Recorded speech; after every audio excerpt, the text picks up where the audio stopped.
Chat. What the fuck does it do, man? I know y'all see the new setup. I know y'all see the new fucking. I done fixed it. I fucking did it. So next time I have somebody on this bitch, it'll be a lot better visually. The audio's cool. I still gotta fix a few things on my audio. I don't like how my OBS captures everything on my desktop that I got playing, and I'm not sure how to isolate those. But I mean, regardless, I'll fucking figure that out. Regardless, you know what I mean? We've got this here, you feel me? Y'all see it. We got the drinks. I think I'm just gonna listen to some Fuentes, play some fucking chess real quick. Get the brain churning. I haven't really done much today besides work for real. There is a headline I wanted to read. Headline, there's a high earners. Yeah, I actually did want to read this right here. While I read this, I'll put on some fucking music for real. Oh.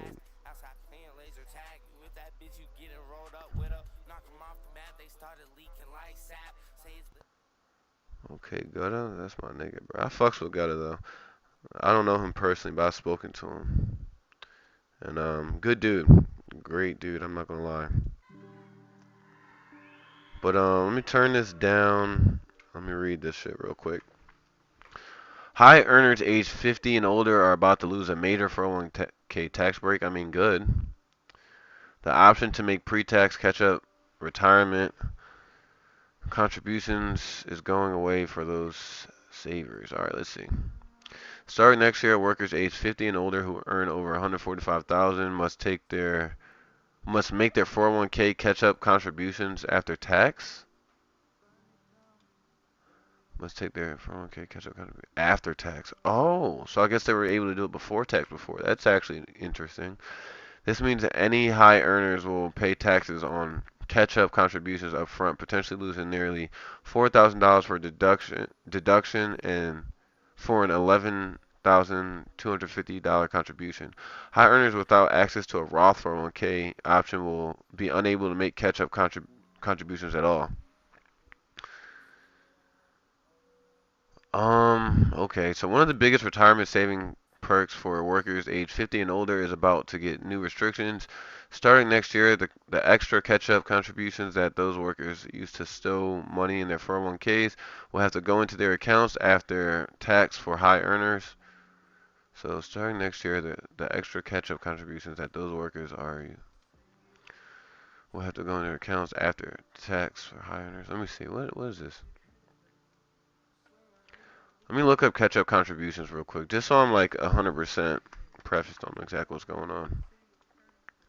A catch-up contribution is an extra amount of money that workers age 50 and older can contribute to their employer-sponsored retirement plans, like a 401k, beyond standard annual limit to accelerate their savings. The Secure 2.0 Act of 2022 introduced an even higher super catch-up limit for individuals aged 60 to 63. So they were just able to not have any taxes and just say, yeah, you guys can match me another $300,000 per check. Yeah, that's cool. To make their hold up, and requires higher earning workers over 145,000 per year to make their catch-up contribution on Roth after tax basis beginning 2026 or 2027, not a pre-tax basis. Who is eligible, typically higher income, super catch up for individuals purpose. Contributions are intended to help older workers boost their retirement savings. Like, and then they're just changing it. Dude, fuck Ben Shapiro. That's fucking queer. Fucking gay faggot. Says one thing and like the whole fucking government's like, yeah, we gotta do it. Dude, fucking gay faggot. Fuck him. Verify your employer's Roth option. Check your employer's 401k plan offer Roth feature. Alright, we're prefaced on that, so let me read the rest of this shit. This change means many workers will pay taxes on their catch-up money up front during high earning years instead of in lower earning years. In retirement, the money will go into Roth accounts where it can be withdrawn tax free. It's like, but who's putting away money to pay taxes in case you got to take out your 401k? That's fucking retarded. $145,000. I'm sorry to tell you guys, that's not that fucking much to make in America. I mean, it's a good amount for sure. Like, you're definitely able to take care of your family, but that is by no means some fucking. You're just able to just fucking. Like, what? This is the first time the tax code is mandating Roth savings, which the government is cut up front. Wow. A 60-year-old. Oh, I'm crushing my L holding this shit, bro. I'm crushing my L holding this thing right now because how fucking furious it's making me reading this shit. But alright, whatever. And I just watched that fucking clip the other day. That, fucking gay, dude. How 401k catch-up contributions work. Savers at age 50 and older can contribute an extra $7,500 on top of the basic 23,500 limit for 2025. A special super catch-up option allows people between 60 and 63 old to increase their catch-up contributions to $11,250. These limits are generally adjusted for inflation each year. For 2026, the catch-up limit is estimated to be $8,000. The basic limit $24,500, according to Milliman. An actuarial firm, the super catch-up limit of $11,250 is expected to stay same. How the $145,000 threshold works: the $145,000 threshold for losing the pre-tax catch-up option is based on an employee's prior year income. It is also indexed for inflation. That would mean, according to Milliman's estimates, someone with more than $150,000 of wage income this year at one job would be limited to making Roth catch-ups next year. The threshold applies separately to each employer the person works for, so a high earner who works two jobs could make pre-tax catch-ups in 2026 if their 2025 wages are under the threshold. So a high earner who works two jobs could make pre-tax catch-ups in 2026 if their 2025 wages are under threshold. Either or both employers, said Nina Lance, Director of Employee Benefits Research at Milliman. I also want to look up exactly what pre-tax catch-ups are, because I just gotta completely preface what's going on here, because like this is a fucking. I feel like I gotta see me a little better. Alright, come on. 2026, the pre-tax nature. Okay, what is it? Pre-tax catch-up is an additional elective contribution that employees age 50 or over can make to their retirement plans. These contributions are with pre-tax dollars.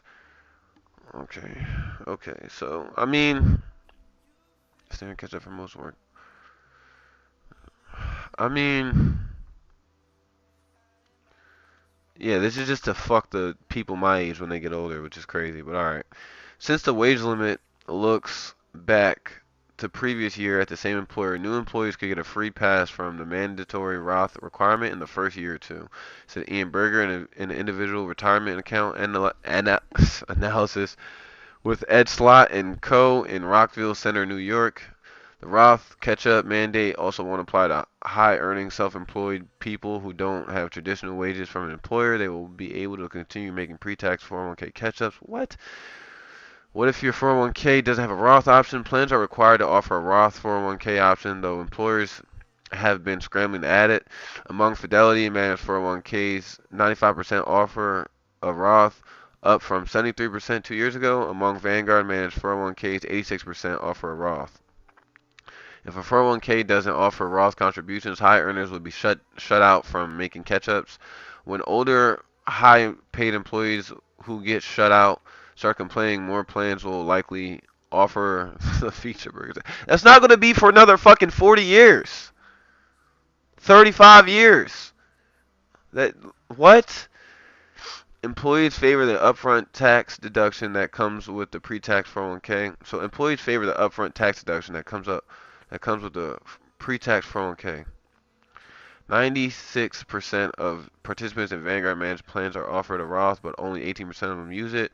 While the Roth mandate looks harsh, for some savers it could be beneficial. Like who?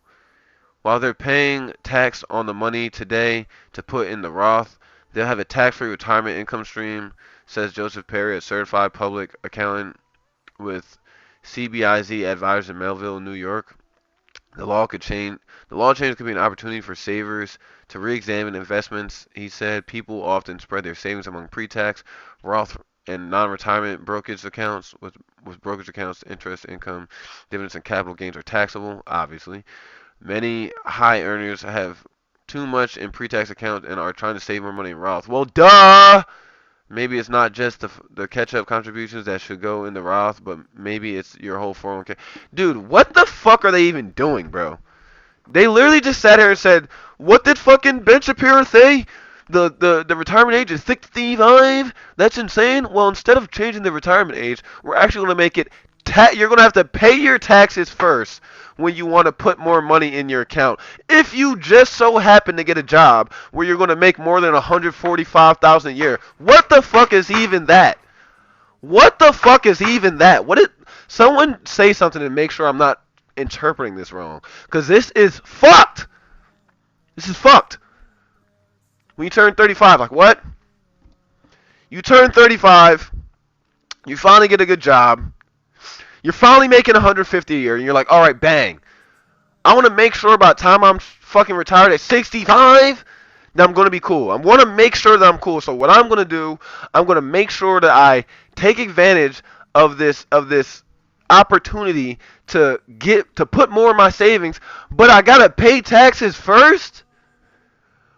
But I have to pay taxes first.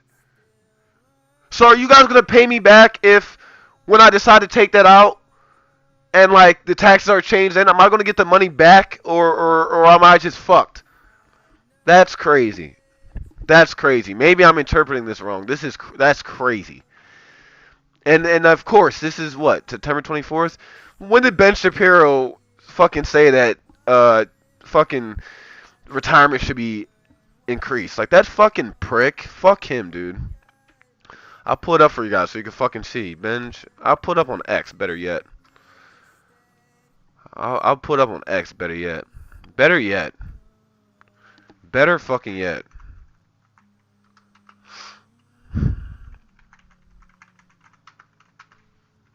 Fucking prick. Fuck him, dude. Fucking bitch. Real about this. It's insane that we haven't raised the retirement age in the United States. Yo, do you hear this nigga?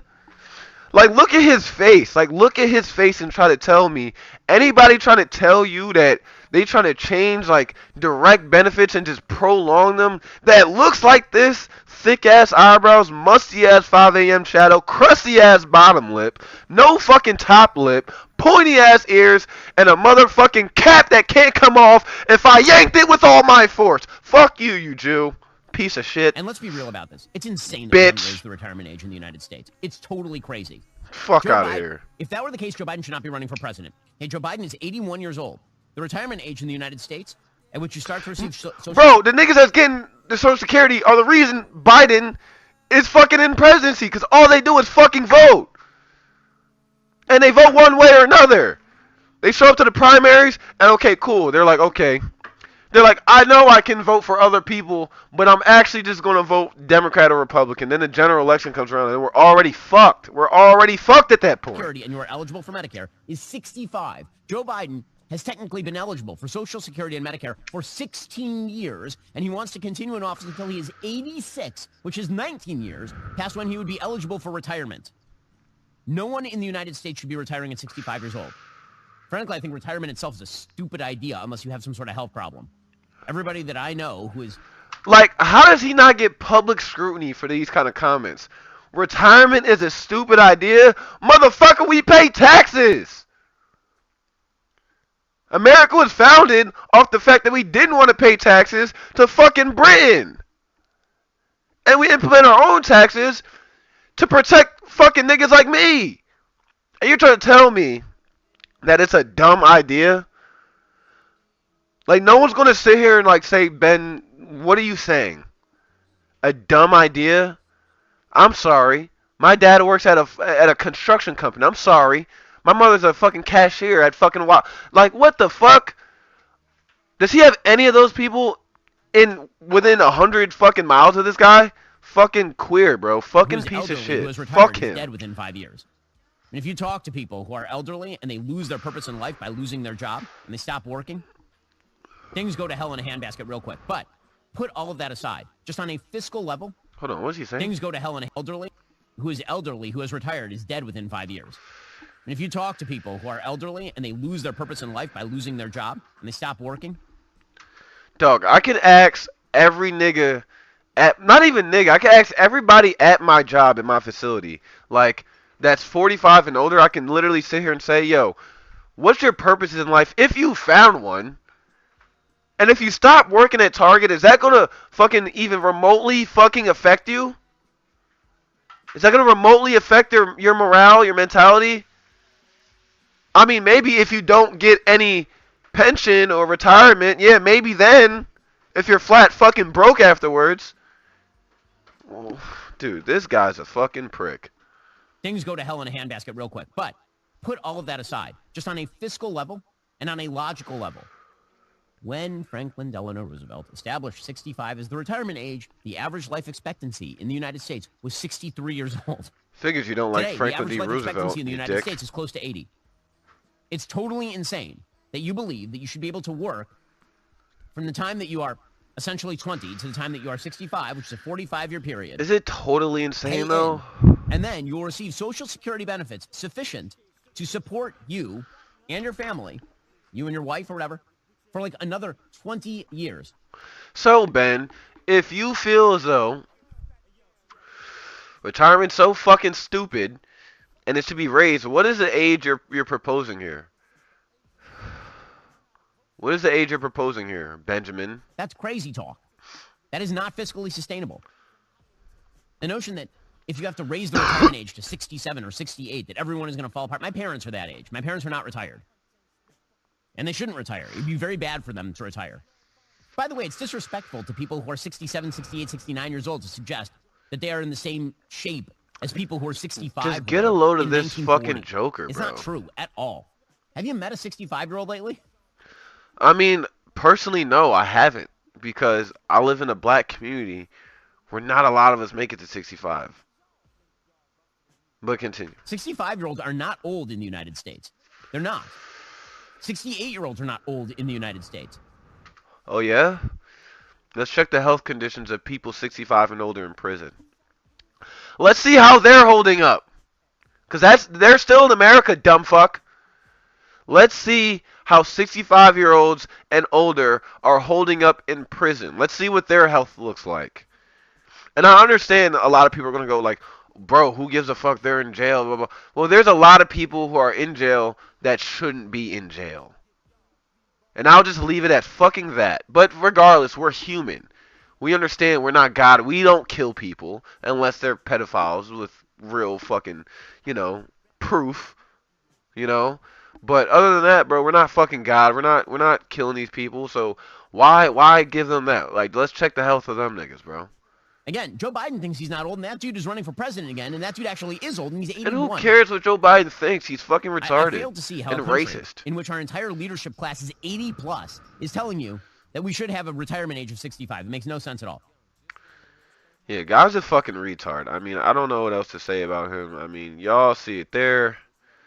I'm gonna ease the mind. I'm gonna listen to this here. Forgive me if you guys don't like this guy, but that's on fucking you. I don't know what to tell you. Wife now. I'll start it from the fucking beginning. And then I'll get into some fucking chess. Ease the mind just a bit, yeah. Just a bit. But yeah, that's the shit we're dealing with, folks. That is the shit that we're dealing with right now, bro.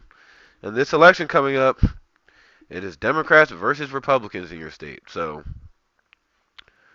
you better find out which one is the best of for you. Because that's fucked. Yeah, chess, that's right. Let's ease the mind. Good evening, everybody. You're watching America First. My name is Nicholas J. Fuentes. We have a great show for you tonight. Very excited to be back here with you tonight on Friday. We have a lot to talk about tonight, lots to get into. Big show. Our featured story, we're talking all about the imminent second Iran war. That's it. I think we sealed our fate. It is going to happen any day now. And we'll be talking about the major developments at the United Nations Damn, this guy's a Security cuck. Council today. And we've been talking a lot about Iran, of course, ever since the conclusion of the 14-day war back in June. And much of that discussion is centered around the snapback sanctions. Well, this afternoon, it was decided by the UN Security Council that the snapback sanctions Fuck, I'm from an the idiot. original Iran nuclear deal, High as all hell. the way back from 2015, Whatever. they are going forward. The sanctions are snapping back. And High as that was fuck. That was triggered crazy. That was actually retarded, at the actually. end of August, but it takes weeks You fell off, for put that the to fries in the happen, bags. and now the little sanctions bro, are and going to hop come on. down this weekend. There was a vote today Nigga, in they the Security changed. Council. They Last-ditch changed. What's the effort by name, bro? They changed. I just don't feel like going to 2.1.2.7. Whatever the fuck it is.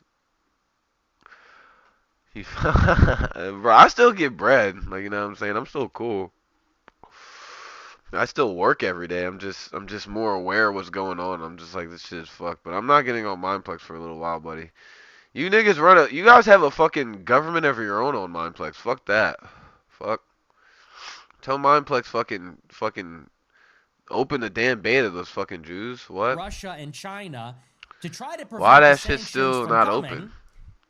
but they failed. They did Let me not see, is it receive open? enough votes on their resolution. And so the sanctions are coming down hard. That means Is it weapons open? embargo. That means sanctions on key Iranian leaders. That means a Hey, complete ban on uranium enrichment and plutonium Oh, refinement. And what this represents is the end of the original Iranian nuclear deal, and maybe, potentially, all diplomacy yeah, like there's nothing with else. Iran about Wait, its hey, nuclear everyone's been quite a program. bit, blah blah blah. Now, there's a lot of background, We feel the point. and there's a lot to explain. We have lots. But that is our featured story. We're going to get into all of it tonight. We'll work through all the details. So is it open beta We'll right now? talk I'm not about the getting on if it's timeline. not We'll open talk beta. about how we got here and what is going to happen I haven't next. played either. I think very Yo, yeah, clearly like, bro, the decision today at the It's crazy because like if they made me want to play, I would play. Like, you know, like open beta is still fried. Like, you know, so it's still just the fucking clans on there. You feel me? And then like, hold up, let me fucking focus up real quick. I'm getting sauce, bro. I'm high as hell playing this game for no reason.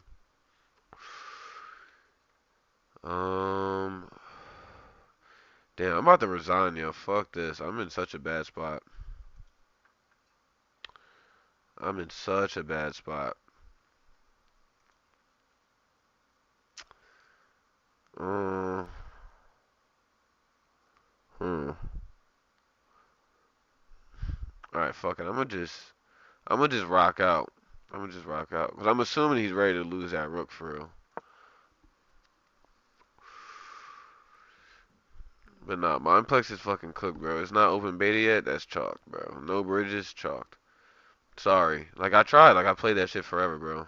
I don't really know what to say. Security Council to move forward with the sanctions. Yo, It what makes am I a doing? confrontation Oh my over god, I'm their nuclear resigning. program. High as Another hell. one far more likely. You know, we already got one back in June, and when that war finished, I told you guys, I said, this is not the end of this issue by a long shot. I said, we're going to see maybe before the end of the year, it's going to come back. And that's exactly what's happening here. So we'll go through all the details on it. If you're looking for the best analysis and information on this issue, we're going to cover all of it tonight. So that'll be our featured story. We're also going to talk tonight about the Prime Minister of Israel, Benjamin Netanyahu's speech today. Netanyahu spoke at the General Assembly this afternoon in New York, and it was an unbelievable image. Almost every other delegation at the United Nations got up and left when he started speaking. And I didn't actually get a list of the countries that didn't, but it was sparse. Almost every single country in the UN, when the Prime Minister of Israel got up to the dais to begin speaking, they got up and walked out in protest, a boycott over Israel's war in Gaza. what was really interesting about his speech, the content of the speech, you remember yesterday, Donald Trump in the Oval Office said he will not allow Israel to annex the West Bank and Gaza Strip. Well, today at the UN, Netanyahu seemed to be pushing back on that, and he said that he would not allow the global community to shove a Palestinian state down the throat of Israel. So I told you last night, this is a confrontation. This is a head-to-head, public, explicit confrontation between the President of the United States and the Prime Minister of Israel. And I said yesterday, the ball is in their court. The ball is in Israel's court, and it seems like we got a reply. Netanyahu directly addressed the effort by France, the UK, Canada, and other countries to recognize the Palestinian state earlier in the week. And he said, we will not allow it. And this is a follow-up on comments he made earlier in the week. He said that maybe Israel has to become like Sparta. Israel's becoming a complete pariah. They're becoming totally ostracized. Fuck. And it seems like they're just doubling down. Netanyahu, with the backing of the whole country and the backing of the war cabinet and the Knesset, they're doubling down. They're going full speed ahead. They're fully sending it. They said they're just fully sending it and they're going in. So we'll talk all about that too. We'll talk about the speech. And we're also going to talk a little bit about some comments he made. It's just, they tell on themselves. He hosted a panel on the sidelines of the United Nations today with American social media Big Daddy. influencers. Give me that he queen. literally said, we are fighting a war on social media to get people to support Israel. He said, and what are the two most important platforms? TikTok and X. He said, and just like we're fighting in Gaza, just like we're fighting in Lebanon, West Bank, Syria, Iraq, he said, we're also fighting on social media. Just like we're fighting using drones and modern weapons, he said, we're also fighting using the social platforms against anti-Semitism. He said, and the most important battlefield is TikTok and X. They're giving the game away. It's just, and it's amazing because you know how this goes. You try to have this conversation with normies to the extent that there even are normies anymore. I don't know how many normies are even left. It's like they're like an endangered species. You encounter a normie in the wilderness, it's like encountering a buffalo or something, a bison. It's like encountering a polar bear. Easy, like there are no more normies. Try to find somebody that doesn't know about dancing Israelis and, you know, and all that kind of stuff. They're endangered now. You try and find them and it's like, we need to put these people on a reservation because they're running out of them. But to the extent that they still exist, you try to tell normies about this stuff or people that are totally brainwashed with pro-Israel propaganda, and you make these arguments, it's like, dude, they're not even hiding it. It's barely even a conspiracy theory. To the extent that you're trying to prove that they have this master plan, that they're hiding from everybody, they're doing it in plain sight. They're just not even hiding it. They're just telling you. Damn, cook that. It's like when Kanye tweeted, who invented cancel culture? The Jews. And then they destroyed his life, and the president of the ADL went on the Breakfast Club and said, he was against Jews, so we had to shut him down. And then he said, I mean, people had to shut him down. Like they're not even hiding it. They're just open about it. They've always been open about it. So we'll talk about that too. Should be a pretty good show. Casual Friday. Thank God it's Friday. We got a big week next week. Potentially a major collaboration on Monday of next week. So stay tuned. I may announce it this weekend, but we're going to do the show next week. Big collaboration on Monday night. And then next weekend, I got a lot of stuff lined up. I don't want to spoil any of it, but we got some major collaborations coming. What? next weekend and into the following week. So if you think the generational Oh, run is running out of steam here, that's crazy. I just we got are sauce. full steam ahead. We are no brakes on this train, 6 million Damn. miles per hour. A lot of big stuff planned, a lot of exciting things. So stay tuned next week. Before we get into the news, I want to remind you to smash the follow button on Rumble, smash a like button, leave a comment. Let me know what you think about the show. Tell me your thoughts. What else is new?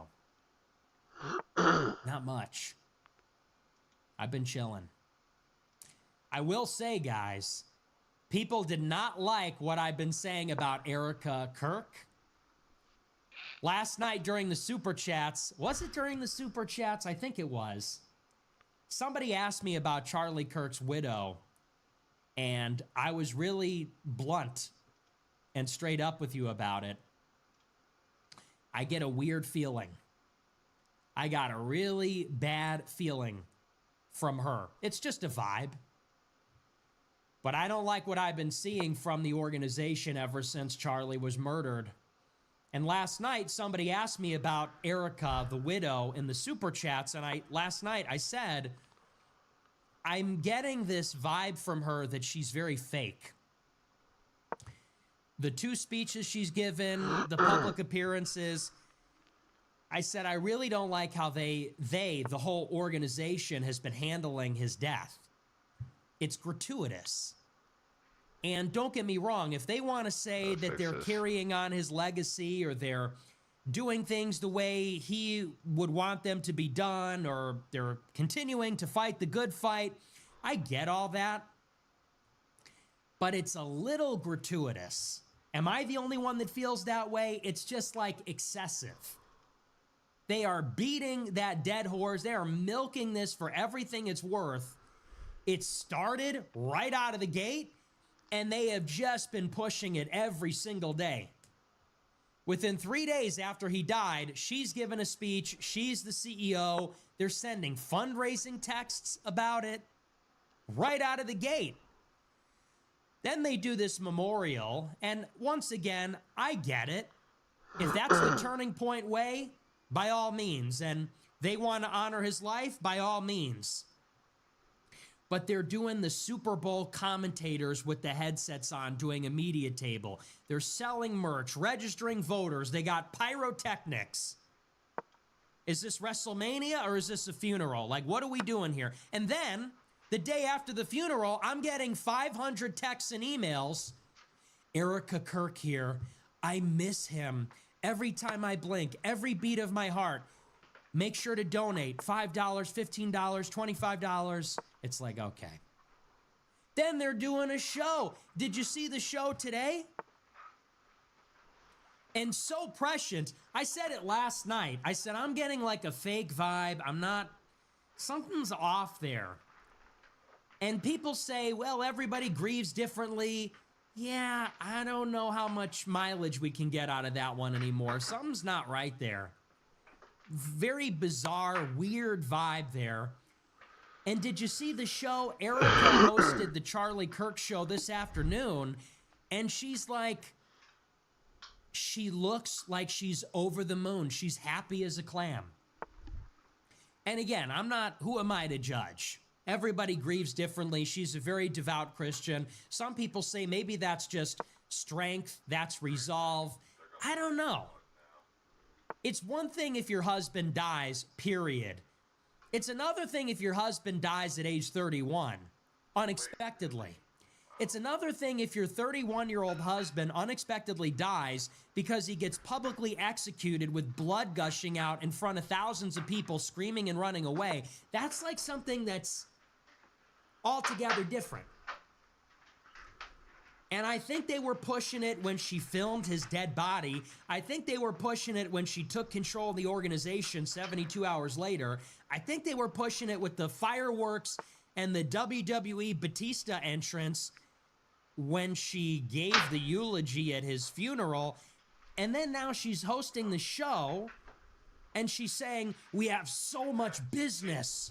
We have so much business, you can't believe it. We have unreleased content, and we're so excited about what Turning Point's gonna do next. It's like, lady, didn't your husband just get his face blown off like 2 seconds ago? And not to be insensitive about it, but everyone's thinking it. No one wants to be the asshole. No one wants to say it. Everyone's thinking it. Everyone was thinking it when she gave the first speech. Everyone was definitely thinking it at the memorial. Nobody wants to say it because it's you can have those inappropriate, pawns, brother. it's insensitive. I am the good. troll, right? So Tastes I'll be the good. one to say it. I think it's super inappropriate. I think it's inappropriate. I think it's weird. It's bizarre. Something is off there, and I don't like it. And I think even from a strategic point of view, they should reel that in a little bit. You just sending it? Even just, maybe she's grieving differently. Hey, by all means. Or not. Either way, even just out of self-interested reasons, I think they ought to reel it in a little bit because they're really pushing it. They had everybody going for a week or two, and the way that they are just milking it now, I think it's starting to turn people off.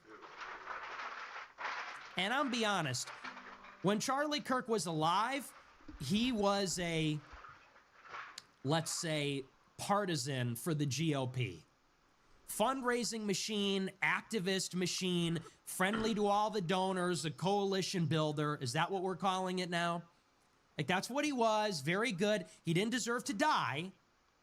And this endeared everybody to him and to Turning Point and to the GOP in some sense.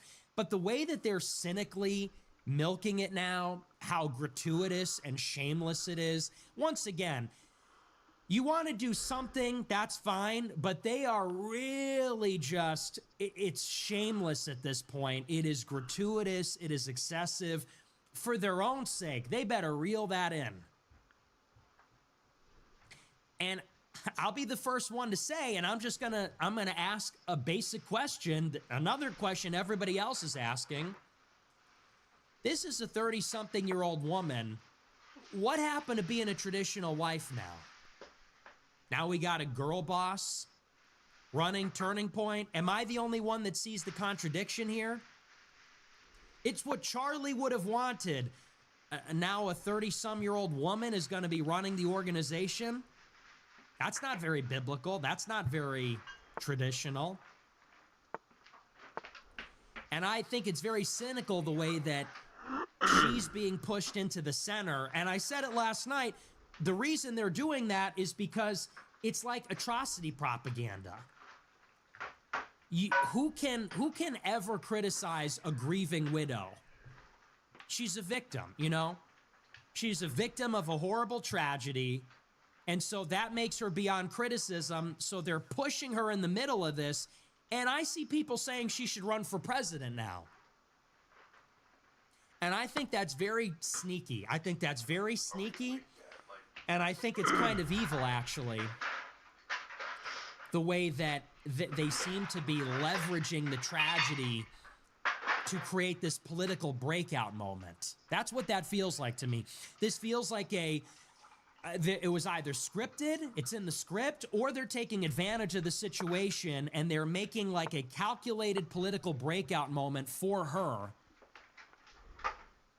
and saying she's going to run for office or she's going to now lead Turning Point, and you can't say boo about it because she's the victim of a horrible tragedy. Well, you know, I'm not like other people. This is politics. I said it last night. Nobody would have anything to say about it if you were grieving with your 2 fatherless children at home, but you thrust yourself into the center of it after 3 days. That's a whole different story.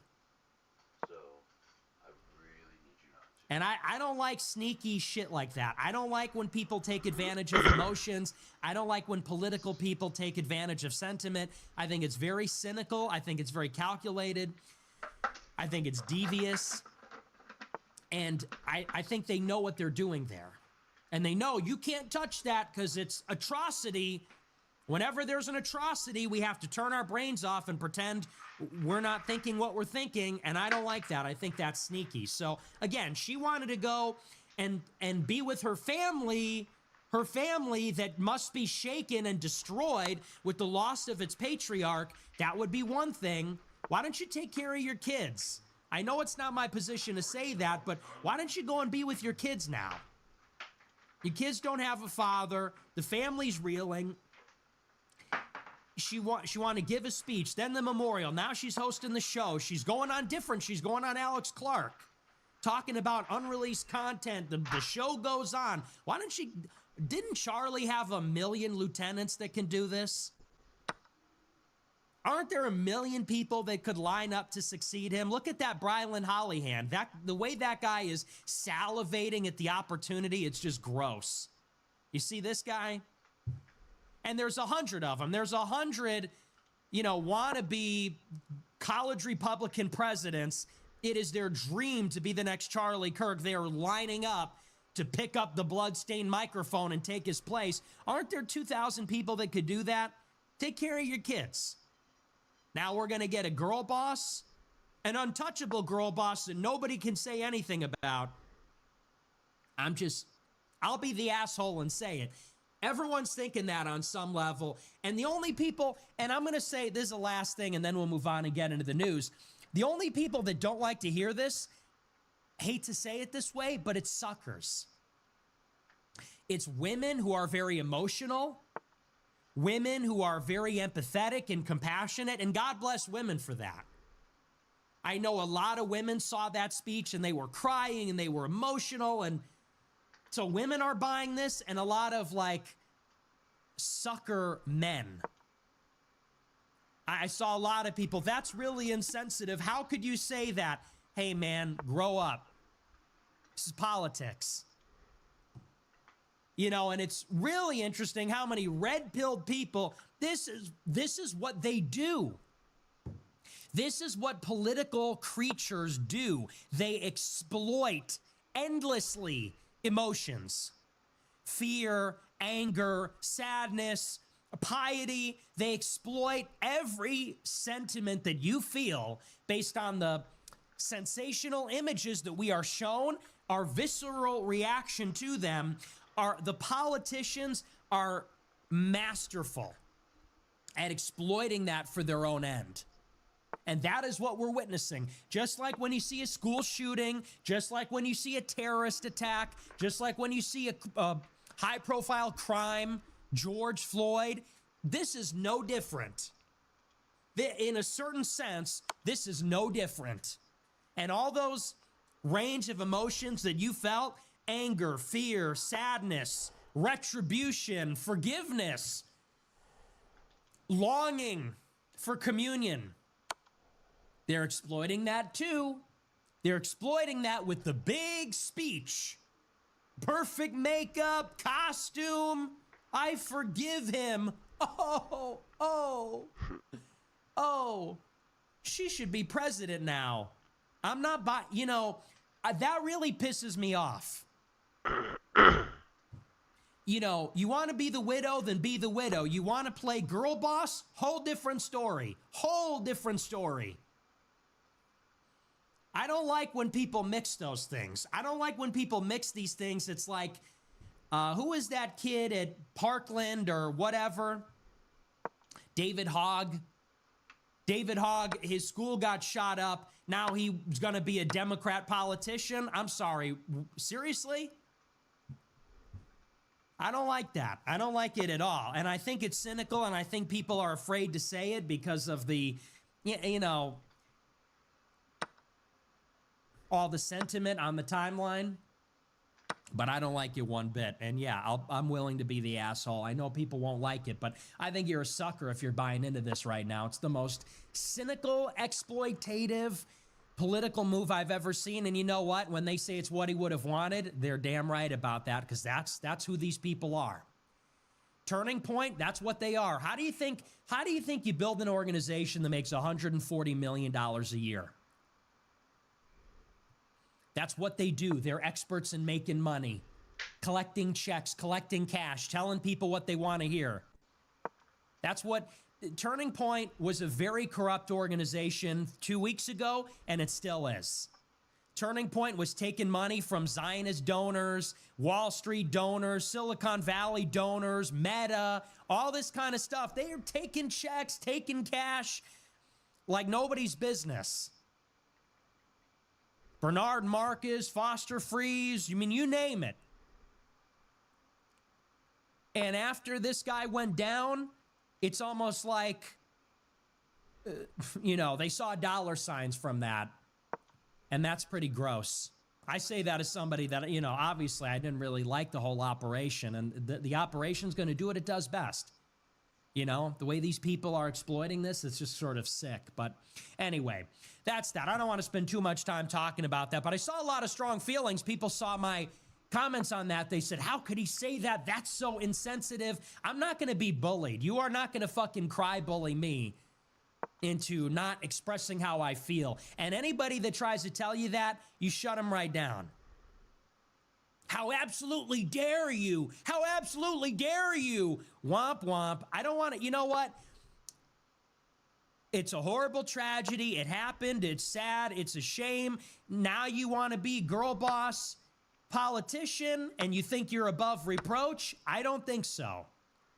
You want to go and fundraise off of this, make millions of dollars, turn it around for some kind of profit? Yeah, you've just forfeited that card. So don't be playing that game with me. I'm not going to be emotionally blackmailed or morally blackmailed like that. You don't get a free ticket to ride because a horrible situation happened. Irina Zarutska, she got stabbed in the neck. Where was her WWE funeral? That other one in Minnesota, she got charged with 5 counts of disorderly conduct. I mean, we're in a horrible situation in our country. They want to roll it into more of a GOP parade, and we can't criticize it because of a tragedy. I'm not going to be morally blackmailed about that. I'm still not with the GOP. So, and there's going to have to be a moment where we say what's up with that whole situation. But anyway, we're going to move on. We're going to get into the news here. Our big story tonight, the first thing I want to get into is totally shifting gears here. I want to talk about the snapback sanctions, which are going into effect against Iran this weekend. And we're going to work through the timeline. We'll talk about the details and everything that's happened. But first, we'll talk about the big development today. So, of course, the United Nations is in full swing in New York City this month. And there has been a meeting of the General Assembly, the Security Council. These are all the speeches you've been seeing over the past week and a half. And today, a vote was held in the UN Security Council about a resolution from China and Russia, which would prevent the snapback sanctions against Iran from the Iranian nuclear deal from going into effect this weekend. That resolution failed to get enough votes. It did not pass. And so those snapback sanctions, as scheduled, are going to come down in just a couple of days. They'll be coming down on Sunday, local time in Iran.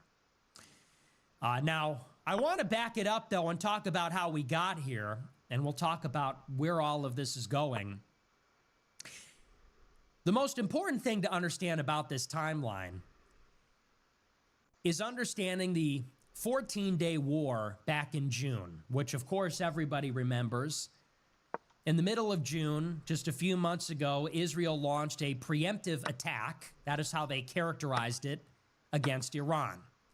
They said it was preemptive in nature. And what does it mean when you launch a preemptive attack? It means you're trying to preempt an attack by that country. So Israel claimed that, of course, they initiated the aggression. They initiated the hostilities. Israel launched this unbelievable sneak attack against Iran out of nowhere, and it was heavy. They launched this sneak attack from inside Iran, launching a decapitation strike on Iran's government and military, attacking their air defenses, and then they came in heavy with wave after wave of airstrikes. So they cleared the way first by attacking the command and control center of Iran, cyber attack on their air defenses, missile and drone strikes from inside the country against Iran's air defenses. And once the coast was clear, the Israeli jets came in, and they pounded Iran all day, all night, into the next day. attacking everything: Iran's nuclear facilities, its missile launch platforms, government and military facilities. And this went on for a couple of weeks. Now, it's important to understand Israel started that war. They said that they were preempting an Iranian attack. They said that they had received intelligence that Iran was about to imminently attack Israel or might have developed the capability to attack Israel, so they had to move quickly. But when specifically did Israel launch this attack? There were two things. Now, in April, we're going to back it up a couple more months. In April 2025, this is 5 months ago, Bibi Netanyahu made his second visit to the United States. So Netanyahu was the first foreign dignitary to visit Trump as president in his second term at the White House. Netanyahu came back a second time in April to visit with Trump. During that meeting in the Oval Office in the press scrum, Trump announced that he was engaging Iran in nuclear diplomacy. You might remember this. Now, the news at that time said, this is according to Barak Ravid from Axios, that Netanyahu and the entire Israeli delegation were caught completely off guard. They did not know Trump was going to make this announcement.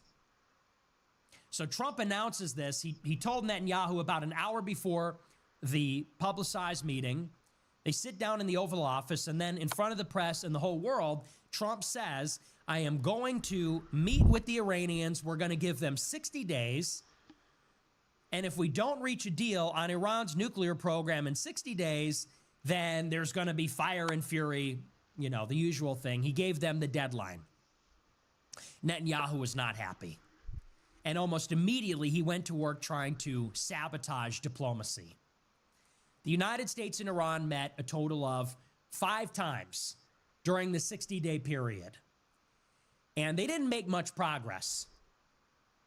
The nuclear diplomacy between the United States and Iran, the main impasse here, the hang-up, is whether Iran can make nuclear fuel for potentially a nuclear weapons program. It's concerning the particular activity called enrichment, nuclear enrichment. This is a process where they take uranium and they enrich it to a high degree of purity, and then that is the fuel that they can use potentially for nuclear power, but they could also use it for a nuclear weapon. Iran wants the ability to enrich uranium. The United States and Israel say that that Iran cannot have that capability. They have to import the enriched material from other countries. And so anyway, this is not really an important detail, but this is the impasse in that negotiation. For 60 days, the United States is trying to make a deal with Iran, and they're trying to come up with a deal, a complex deal, creative solutions where both sides can kind of get what they're looking for. And so they come up with solutions like maybe Iran can move its enrichment to an island that is technically Iranian, but is not on their soil. It's technically on their soil, but it's off of the mainland. It's in the Persian Gulf. And they say it's on their soil, but it's not on their mainland. It's technically their facility, but we'll have other countries operate it. So we'll have people from Saudi Arabia or the Emirates or Americans. They will actually have the keys to the facility. So they're coming up with all kinds of creative workarounds where Iran can continue enriching, but the United States can say that we took it away from them. How do you satisfy both of these contradictory conditions? They're coming up with potential solutions, and they're not making a ton of progress, but we're developing rapport. We're developing a working relationship, working towards direct negotiations, working towards some semblance of an understanding. Now, it is towards the very end of the 60-day timeline in the beginning of June that the 3 European signatories on the original Iranian nuclear deal from 2015, they hold the meeting. And they call these the E3 countries, the 3 European nations that signed on to the original Iran deal. They are Germany, France, and the United Kingdom. And during the meeting, this is in the middle of June, these countries get together to evaluate whether Iran is in compliance with the old Iranian nuclear deal, which is still in effect. And so they convene a meeting with the IAEA, which is tasked with administering the deal. And they produce a report that says that Iran is not in compliance with the deal. Iran is enriching without limit. Iran is using advanced centrifuges, 6th-generation centrifuges. Iran is enriching at Fordow, which is a facility that is deep underground. They're enriching to a much higher level of purity than is considered acceptable under the deal. So it's towards the end of the 60-day timeline, but still within the 60-day timeline, the 60-day deadline. The European countries and the IAEA evaluate whether Iran is still in compliance, and they determine that Iran is not in compliance with the deal. Now, the basis of the Iranian nuclear deal is effectively Iran agrees to limit their nuclear activity in exchange for sanctions relief. So long as Iran is complying with the deal, then all of these United Nations sanctions, weapons embargoes, asset freezing, other restrictions on their nuclear and even military activity, all of that is suspended. So when the 3 European countries determine that Iran is not holding up their end of the bargain, this is their determination. They say that Iran is not complying with the deal. They're not abiding by those nuclear restrictions. What must necessarily come next is heavy sanctions. They call this snapback sanctions, and it means what it sounds like, which is that how do we ensure that Iran is complying with the deal? If they're not, if we determine they're not abiding by the restrictions, then the sanctions snap back, meaning they immediately, quickly, all the sanctions that were there before, they come right back. And that is to ensure compliance. That's the enforcement mechanism of the deal. So Trump gives the 60-day timeline, and just a few days shy of the expiration of that deadline, the Europeans and the IAEA meet, and they say, yeah, I mean, I'd be down to play you, bro. Bargain. That means necessarily the I'd be down to sanctions play got to you. come down. The snapback Send me sanctions one of those have to invites come or some into shit. effect. The same week, Israel launches their attack on Iran. And what does Israel do? They target Iran's nuclear facilities. They bomb Natanz, Fordow, Isfahan, but they also attack military facilities. They try to kill the Ayatollah. They attack government personnel. The war goes on for 14 days. Israel's bombing Iran. Iran is launching missiles at Israel. Of course, famously, the United States intervenes and drops bunker-busting bombs on Natanz and Fordow to destroy these underground nuclear facilities and bring an end to the conflict, so that the United States can say, we've eliminated Iran's ability to enrich uranium. Their centrifuges, which do the enrichment, are either inaccessible or they're rendered inoperable. We can declare victory and we can end the conflict.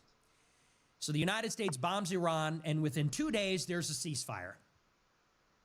Now, Iran then sends in their personnel to inspect the nuclear facilities. And they find that the facilities are badly damaged. They're not completely destroyed, but they're very badly damaged. They're inaccessible and inoperable. Some of the tunnels have been collapsed. The ventilation or electricity generation systems are offline, which damages the centrifuges.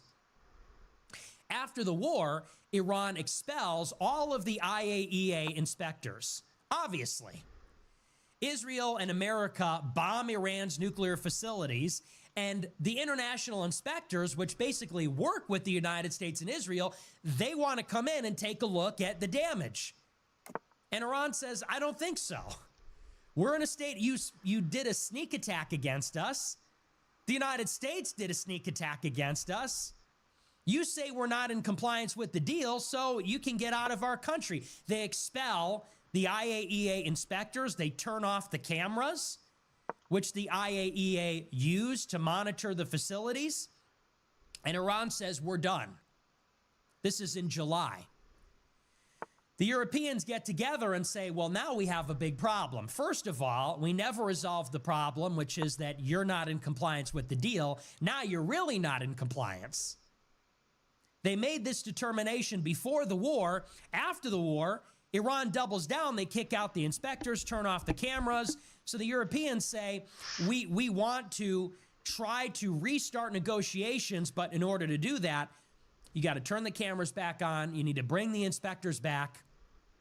And Iran is refusing.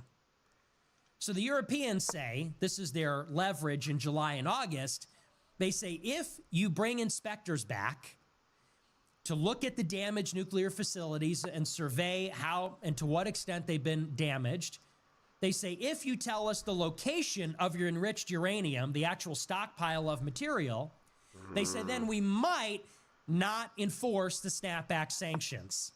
They said you have until the end of August.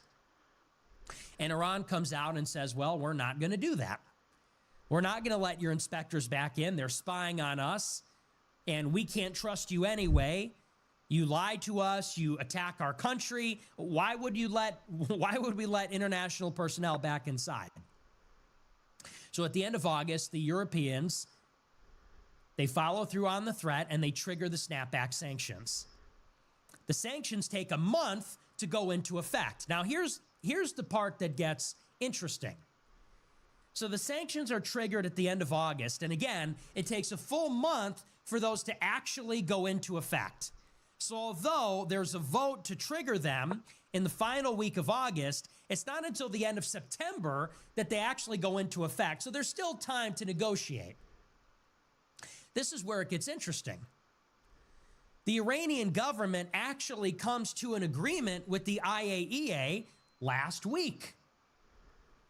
A couple of weeks ago, the Iranians meet with the IAEA, and they do come to an understanding, and this passes the Iranian National Security Council. It passes their legislature. It's approved of by the regime, and they now have a deal where the IAEA will be welcomed back into Iran, and they will be able to inspect Iran's nuclear facilities.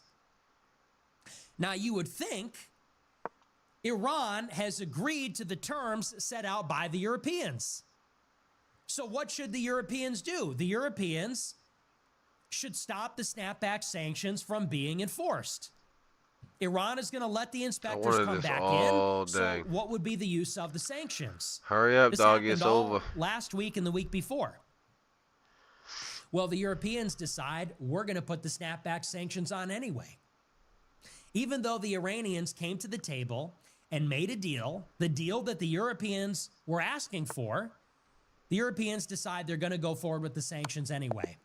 Thank you. And so the decision was made. Thank you. Come on, the Iranians ripped up the deal to bring the IAEA back. They said, well, forget it then. If you're not going to stop the sanctions, then we're not going to let the inspectors come in. Today in the Security Council, there was a last-ditch effort by Russia and China. They put forward a resolution that said maybe we could delay the enforcement of the snapback sanctions by a few weeks and work out a deal. Because clearly Iran is willing to negotiate. They're talking about letting in inspectors, but the Europeans actually seem to be the ones that won't budge. So China and Russia intervene and say, well, maybe we could just get a little more time and make a deal. The Europeans say, nope. They said, Iran is not showing us a true willingness to negotiate. They're dragging their feet. They're stalling for time. So we're not going to do it.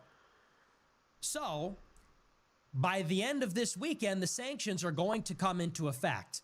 Now, consider the big picture here, because we have to now zoom out and talk about what has been happening in Iran. Over the past couple of years, Israel has been waging a covert, clandestine sabotage operation inside of Iran.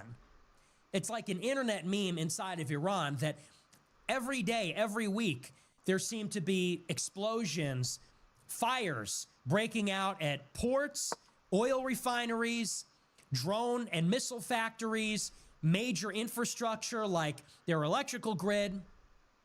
Their basically all their critical infrastructure has been under attack by Israel nonstop for 2 years. And if you pay attention to international news, it's being reported all the time. Fires, explosions. As a result, Iran is seriously struggling.